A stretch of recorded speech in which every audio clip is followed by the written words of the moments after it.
This is America in Space, a weekly news and information program on current events dealing with the space industry. Welcome, and thanks for joining me today. I'm Dawn Meyer, Space Coast News Editor. Approximately 8 hours after launch from Kennedy Space Center in April of 2021, Sarah Giles, lead space operations engineer at SpaceX, interrupted the crew as they were preparing for bed. She told them of the possible conjunction, which is the term for collision, that the capsule had with space debris. So instead of going to sleep, the crew 2 astronauts, NASA astronaut Shane Kimbrough and Megan MacArthur, along with the Japanese Aerospace Exploration Agency astronaut Aki Ashide and the European Space Agency astronaut Thomas Pesquet, had to put on their spacesuits, strap themselves back into their seats, and put down their protective visors. The crew was even told to turn on their spacesuit fans, presumably in the event of cabin depressurization. Dragon SpaceX for possible conjunction. Yes, Sarah, go ahead. For awareness, we have identified a late-breaking possible conjunction with a fairly close miss distance to Dragon. As such, we do need you to immediately proceed with suit donning and securing yourselves in seats.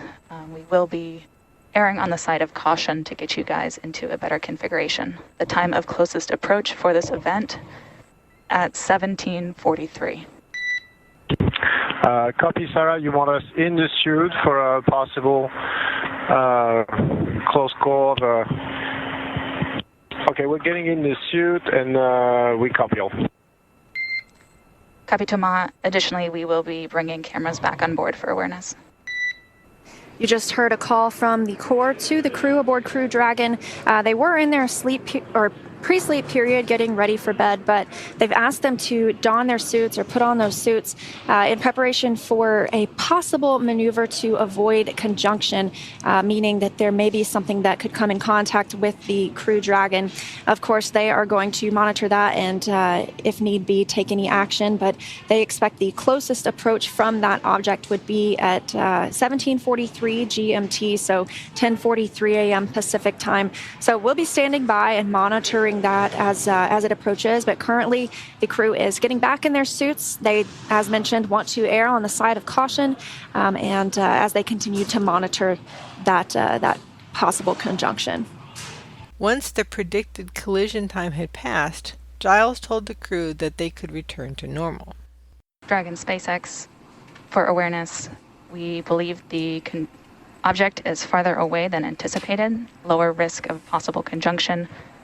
But please ensure visors are closed and zippers are closed prior to TCA in approximately 20 seconds. And Sarah, we copy the object is farther than predicted, and you want us zippers closed and visors down at this time. We have passed TCA with no impact. Sarah, I think you said that we've passed the object.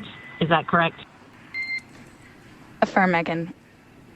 And at this time, we can go to proceed to deconfigure from suited configuration.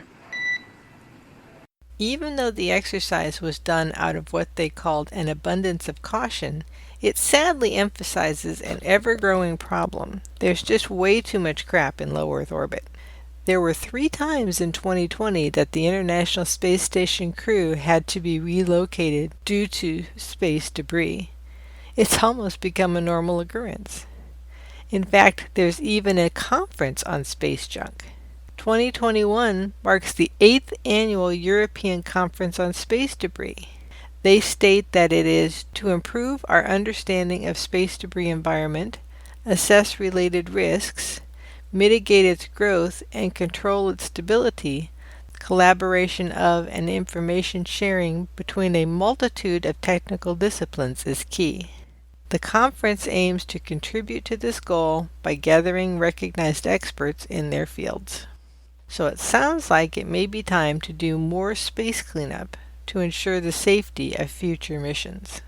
And remember to listen on Tuesday with David Denault on what the Congressional Report on UFOs will reveal. From Florida's Space Coast, this is Dawn Meyer for About Space Today. Thanks for listening. Be sure to share our program with your family and friends and follow us on Facebook. Join us each week for news and information on America in Space.